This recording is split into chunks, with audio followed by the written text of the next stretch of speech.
Hi friends, అందరికీ good morning friends. అందరూ ఎలా ఉన్నారు? బాగున్నారా? నేనైతే చాలా బాగున్నాను ఫ్రెండ్స్. ఇవాళ మీకు ఒక మంచి హెల్తీ డిష్ అనేది మీకు చూపిస్తున్నాను. ఇది మనకి ముడుకుల నొప్పి, బోన్స్ ఎక్కువ పైన వస్తూ ఉంటాయి కదా ఫ్రెండ్స్, వాళ్ళందరికీ ఇది యూజ్ అవుతుంది. అయితే ఇంట్లో ఉన్న వాటితో మాత్రమే నేను తయారు చేసి మీకు చూపిస్తున్నాను ఫ్రెండ్స్. ఇది ఏంటి అనేది మీకు చెప్తాను. మునగాకు కంది పచ్చడి అండి. దీన్ని కంది పొడి, కంది పచ్చడి కూడా నేను తయారు చేశాను క్వాంటిటీని బట్టి. వీటికి కావాల్సినవి ఏంటి అంటే 20 గ్రాములు మునగాకు తీసుకున్నాను. కొంచెం సరిపడేటట్టు పోపు దినుసులు, ఆవాలు, మినపప్పు, జీలకర్ర, చింతపండు, నూనె, ఇవన్నీ వీటితో పాటు ఎండుమిర్చి క్వాంటిటీ కొంచెం ఎక్కువ తీసుకోవాలి. కందిపొడి కనుక కందిపప్పు ఎక్కువ తీసుకున్నాను. ఒక 15 ఎండుమిర్చి ఉంటాయి. వెల్లుల్లి రెమ్మలు ఒక 2 వెల్లుల్లిపాయలు తీసుకున్నాను. అలానే కొంచెం శనగపప్పు, ఇవన్నీ తీసుకొని కందిపొడి, కంది పచ్చడి ఎలా చేయాలో మీకు చూపిస్తున్నాను ఫ్రెండ్స్. అయితే ఫస్ట్ నేను ఆయిల్ హీట్ చేసుకున్నానండి. స్టవ్ మీద గిన్నె పెట్టి ఆయిల్ హీట్ చేసుకున్నాను. హీట్ చేసుకున్న తర్వాత ఇప్పుడు నేను కప్తో ఆయిల్ అయితే చూపించాను కదా, ఆ కప్ అంత ఆయిల్ తీసుకొని స్టవ్ మీద హీట్ చేసుకోవాలి ఫ్రెండ్స్. ఇలా హీట్ చేసుకున్న ఆయిల్లో ఫస్ట్ మనం ఏదైతే బేగా ఫ్రై అవ్వవో వాటిని యాడ్ చేసుకోవాలి. నేనైతే పచ్చి శనగపప్పు వేసుకున్నానండి. ఎవరైనా ఫస్ట్ టైం నా ఛానల్ చూసినట్టయితే నా ఛానల్ సబ్స్క్రైబ్ చేసుకోండి. ఈ వీడియో నచ్చితే లైక్ చేయండి. కంటెంట్ బాగుంది అనిపిస్తే ఎవరికైనా షేర్ చేయండి. తప్పకుండా నా ఛానల్ సబ్స్క్రైబ్ చేసుకోండి ఫ్రెండ్స్. పచ్చి శనగపప్పు వేసిన తర్వాత మినప్పప్పు కూడా కొంచెం వేసుకొని, అట్లానే జీలకర్ర, ఆవాలు యాడ్ చేసుకున్న తర్వాత వెల్లుల్లి కూడా వేసుకోవాలి. ఇవన్నీ వేసుకొని కొంచెం ఫ్రై అవ్వాలండి. దోరగా లైట్గా మనం లో ఫ్లేమ్లో స్టవ్ అనేది పెట్టుకోవాలండి, హై ఫ్లేమ్లో పెట్టుకోకూడదు. ఇలా వేసుకున్న ఈ దినుసులన్నిటిని కొంచెం గరిటె పెట్టి కలిపేసి ఫ్రై చేసుకుంటూ ఉండాలండి, లేదంటే ఒక్కొక్కటి మాడిపోతూ ఉంటాయి. ఇలా ఫ్రై అయిన వాటిలో మనం కొంచెం వెల్లుల్లిపాయలు వేసుకోవాలి. ఇది వెల్లుల్లిపాయలు వేసి శుభ్రంగా ఫ్రై చేసిన తర్వాత బాగా ఫ్రై అయింది అనిపించినప్పుడు ఎండుమిర్చి కూడా యాడ్ చేసుకోవాలి. ఎండుమిర్చి ఎందుకంటే చాలా వేరంగా ఫ్రై అయిపోతుంది, అందుకే నేను లాస్ట్లో యాడ్ చేసుకుంటాం అన్నమాట. మనం ఇలా యాడ్ చేసుకున్న తర్వాత బాగా ఇది కూడా ఫ్రై అవ్వాలండి. వీటితో పాటునే మనం కందిపప్పు కూడా యాడ్ చేసుకోవాలి. ఈ కందిపప్పు యాడ్ చేసుకున్న తర్వాత మనం శుభ్రంగా కడిగేసి పెట్టేసుకున్న 20 గ్రాములంత మునగాకుని నీట్గా శుభ్రంగా కడిగేసి వాటర్ ఆరిపోయేలా ఉంచి దీంట్లో వేసుకోవాలి ఫ్రెండ్స్. మన వాటర్ అంతా పిండేయాలి. పచ్చడైనా పొడైనా సరే ఇప్పుడు ఈ ఆకుకూరలు అంటే వాటర్ కంటెంట్ ఉంటుంది, సో మనం వాటర్ని అయితే పిండేయాలి. ఇప్పుడు కందిపప్పు యాడ్ చేసుకున్నాను. యాడ్ చేసుకున్న తర్వాత బాగా దీన్ని కూడా ఫ్రై చేయాలన్నమాట. ఫ్రై అంటే దోరగా వేపుకోవాలి. చూసారా ఫ్రెండ్స్, ఈ విధంగా ఫ్రై అవుతుంది.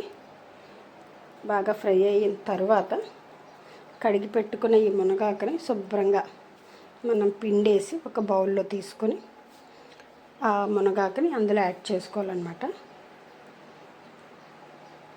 నా ఛానల్ని సబ్స్క్రైబ్ చేసుకోండి ఫ్రెండ్స్.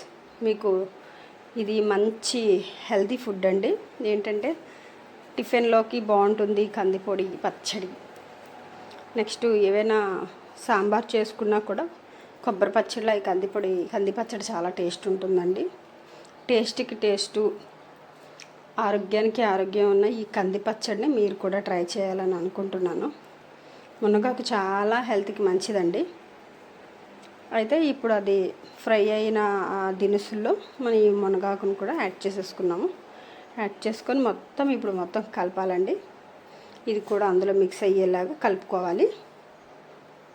చూడండి, ఈ విధంగా నేను చేస్తున్నానండి. మంచి డిష్ అండి ఇది. ఇలాంటి పచ్చళ్ళు చేసుకోవడం వల్ల మనకి బయట మునగాకు తీసి యూస్ చేసుకుంటే ఇందులో ఎన్ని పోషకాల విలువలు ఉన్నాయో మీకు అందరికీ తెలుసు. అయితే ఇదంతా బాగా ఫ్రై అయిన తర్వాత సరిపడేటట్టు నేను సాల్ట్ యాడ్ చేసుకున్నాను. సాల్ట్ యాడ్ చేసుకున్న తర్వాత మళ్ళీ దాన్ని శుభ్రంగా కలపాలి. అయితే మాకు ఈ సాల్ట్ అయితే సరిపోతుంది. బాగా కలిపిన తర్వాత ఒక బాగా కలపాలండి, ఎందుకంటే ఆ ఆకుకూర కూడా బాగా ఫ్రై అవ్వాలి కదా. ఈ ఫ్రై అయిన తర్వాత పక్కన పెట్టుకోవాలి, బాగా చల్లారాలి.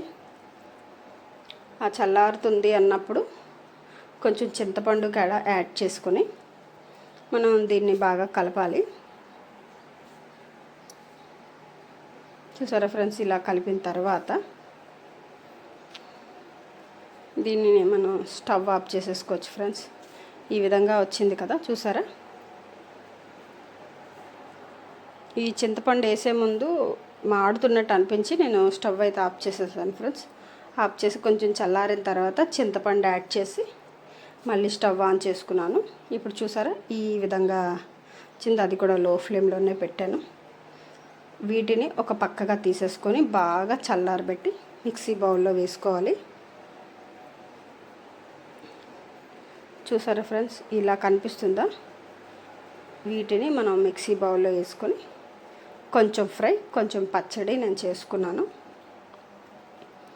అయితే చూడండి, మనం పూర్తిగా మనకు ఒక 100 గ్రాములు, ఒక 150 గ్రాములంత పొడి వచ్చిందండి.